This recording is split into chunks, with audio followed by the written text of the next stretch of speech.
El 9 de julio de 1605, Morín fue doble y gravemente apuñalado. Estuvo a punto de perder la vida debido a un lío de faldas. Explica Morín cómo el ascendente, que tiene determinación no solo al físico, sino también a las costumbres del nativo, se encuentra entonces cuadrado a Venus, planeta significador de los asuntos afectivos, amorosos, sexuales, etc. A la par que el maléfico Marte, esta es la dirección contundente e interesante que señala el evento, se encuentra cuadrado al ascendente. Pocas direcciones puede haber más coherentes con un apuñalamiento que esta cuadratura al ascendente del dios de la guerra, funesto a los hombres, como tantas veces repite Homero en su obra, significador en astrología de las armas blancas, la sangre, los daños, también los accidentes, las cirugías. Yo sé que hay muchos astrólogos modernos que desdeñan este lenguaje por arcaico y por maniqueo, no quieren oír hablar acerca de planetas maléficos y benéficos. No voy a perder mucho tiempo en este vídeo con conceptos teóricos, no voy a exponer aquí mis tesis, voy a dejar que todo el mundo, después de ver todas las direcciones que vamos a repasar, alcance sus propias conclusiones y vea si hay realmente planetas de naturaleza maléfica que por su condición señalan procesos siempre pesados, cargantes, funestos y dolorosos, o no. A mi juicio, la astrología moderna ha tratado de edulcorar todo de tal modo que ha desterrado ese concepto de maléficos de la misma manera que ha convertido la casa 8, escenario tradicional de la muerte, en el de las transformaciones profundas. Veremos un acontecimiento que un astrólogo moderno podría definir como una transformación profunda y que es peor que una peste negra. Hay que señalar una dirección también muy importante, que es la de la Luna a la cuadratura del medio cielo y también a la del fondo del cielo, ya que forman un eje inseparable. Esta cuadratura simboliza un desplazamiento, porque Morín, después de este suceso, fue desterrado, tuvo que abandonar el lugar en el que se encontraba. Muchos astrólogos siguen insistiendo en ese dogma de que la luna es la madre. El propio Morín, en su astrología gálica, deja demolido este mito. Es cierto que la luna, entre otras cosas, tiene determinación a los asuntos familiares, no a los únicamente concernientes a la madre, y los hogareños, y por eso tiene la capacidad de señalar desplazamientos. Hay que tener muy en cuenta también el factor de singularidad, que más adelante, en otra dirección, explicaré un poco más a fondo.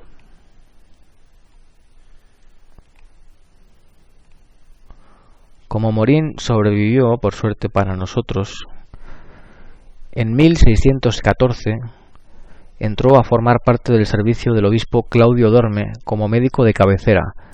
Esta fecha es muy imprecisa porque no nos da ni siquiera un mes, así que voy a dejarla lo más redondeada posible.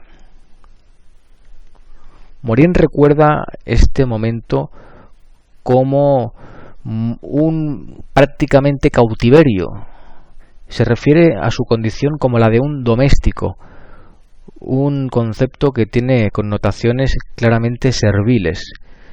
Parece ser que el patrón de Morín, que era muy ingrato, lo tuvo confinado en unas dependencias sin ninguna libertad, trabajando y estudiando sin descanso, porque este mismo hombre que lo empleó como médico fue el que le introdujo en la astrología. Es de suponer que detectara las grandes cualidades intelectuales de Morín y que decidiese tenerlo también a su servicio no solo como médico, sino también como astrólogo. Morín tenía por entonces 31 años. Este proceso tan penoso para Morín está claramente reflejado por la cuadratura que dibuja el ascendente al maléfico Saturno, nuevamente un planeta de naturaleza maléfica, señalando un proceso muy penoso. Morín no duró mucho tiempo con ese patrón, que no era muy de su agrado, y al año siguiente realizó un viaje, no nos da el día exacto, sí uno muy aproximado, parece que fue cerca de principios de junio, a Hungría, donde estuvo llevando a cabo estudios en calidad de geólogo. Morín era un auténtico científico en su época.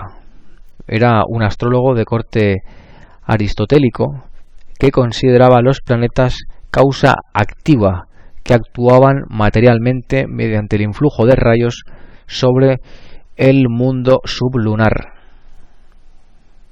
Vemos una dirección de la Luna nuevamente, esta vez a la conjunción del ascendente, que vuelve a señalar un desplazamiento. Esta dirección comúnmente suele reflejar emparejamientos, bodas o nacimientos de hijos. A veces simplemente señala el momento en que una pareja se va a vivir junta. Bien, esto es lo que yo llamo factor de singularidad insalvable. Morín nunca se casó, no se le conoce una pareja estable, tampoco se le conocen hijos, de manera que, aun pasando por direcciones muy coherentes con un emparejamiento, no parece que sea esto lo que señalen.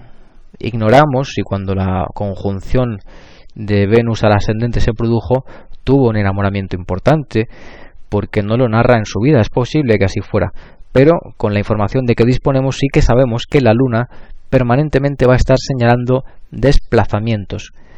Me voy a limitar a las direcciones más contundentes y más fáciles de entender, que son las de los ángulos. Son sin duda las más importantes, que no requieren de una gran experiencia en el manejo de direcciones primarias. De ese modo, a este vídeo menos complicado y también más breve, que eso siempre se agradece. Vamos a pasar a una dirección de una contundencia realmente aplastante. El 6 de agosto de 1629, después de un breve periodo de negociaciones, Morín fue nombrado Real Profesor de Matemáticas del Colegio de Francia. Vemos cómo el medio cielo, el significador del estatus, llega por entonces a la conjunción de Mercurio, que, como cualquier estudiante de astrología sabe, simboliza la comunicación, las palabras, la racionalidad, los documentos, los escritos. Creo que pocos aspectos puede haber más coherentes para simbolizar el nombramiento de un profesor que esta asociación entre el significador del estatus y el planeta Mercurio. Pero tenemos muy pronto otra dirección todavía más rotunda que esta. El 30 de marzo de 1634, Morín alcanzó una gran notoriedad cuando tuvo ocasión de exponer su tesis en la gran sala del Arsenal, donde hizo demostración de las ciencias de las longitudes, trabajo por el que posteriormente, después de tener que litigar, eso sí, fue recompensado pecuniariamente. En esta ocasión, el significador del estatus alcanza la conjunción del Sol. Hay pocas direcciones más contundentes que esta para señalar un momento de gran éxito profesional o social. Es común encontrarla en coronaciones de reyes, en victorias políticas, fundaciones de empresa, obtención de trabajos importantes. Vemos cómo, con una única herramienta y con una única clave, los principales acontecimientos de la vida de Morín parecen estar claramente señalados. Y cuando digo claramente, lo digo porque los aspectos y la simbología es aplastante, es rotunda. No hay que buscar explicaciones extrañas, fantásticas, no hay que apelar al almuten de la casa 10, ni al subregente de la casa 1, ni a la sitigia previa al nacimiento, ni al dispositor de la parte de la fortuna. Cualquiera puede identificar estos aspectos y apreciar la absoluta coherencia con los eventos que reflejan.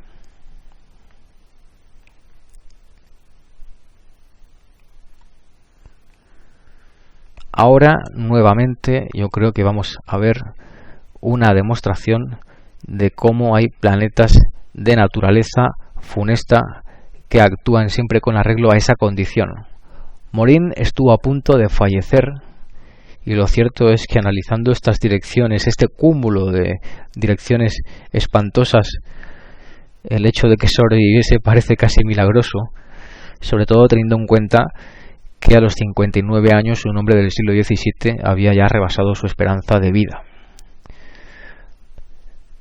Morin tuvo una larga y grave fiebre que fue sucedida de una copiosa evacuación de bilis y de la formación de una masa tumoral. El ascendente significador del físico y de la vida alcanza la conjunción del maléfico Marte, a la par que el medio cielo, que refleja su situación en el mundo, hace conjunción a Saturno, el maléfico mayor en la tradición. Por si esto fuera poco, también Plutón, entre otras cosas, con la función de señalar las crisis, hace conjunción a la casa 4, al fondo del cielo. Muchos astrólogos modernos hablan de Plutón como el ave fénix, como el simbolizador de las reencarnaciones, las transformaciones profundas. Bueno, vemos aquí que este tipo de transformación profunda es pues peor que una peste negra. Ya sé que este lenguaje es mucho más crudo, que es el que usaban en la antigüedad los astrólogos, y que es mucho más bonito hablar de transformaciones y regeneraciones, pero no sé quién puede estar agradecido por pasar por un proceso de este tipo en el que casi deja la piel. Dice Morin que notaba cómo se le desgarraba la carne. En fin, cada cual con su lenguaje humeante y con sus fantasías. Bueno, como Morin pudo sobrevivir también a este lance, más adelante, el 9 de mayo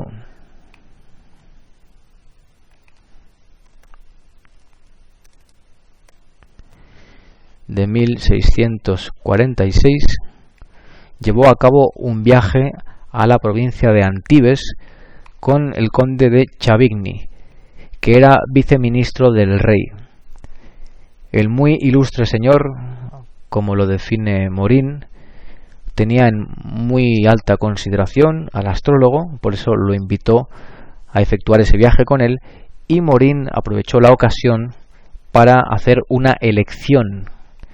Le dijo al muy ilustre señor si tenía su permiso para elegir el día más propicio y la hora más adecuada para partir, cosa a la que el conde de Chavigny, por supuesto, se prestó encantado.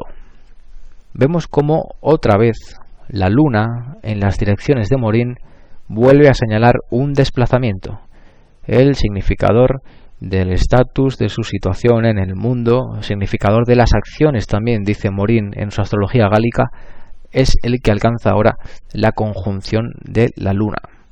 3 direcciones ya donde la luna simboliza desplazamientos.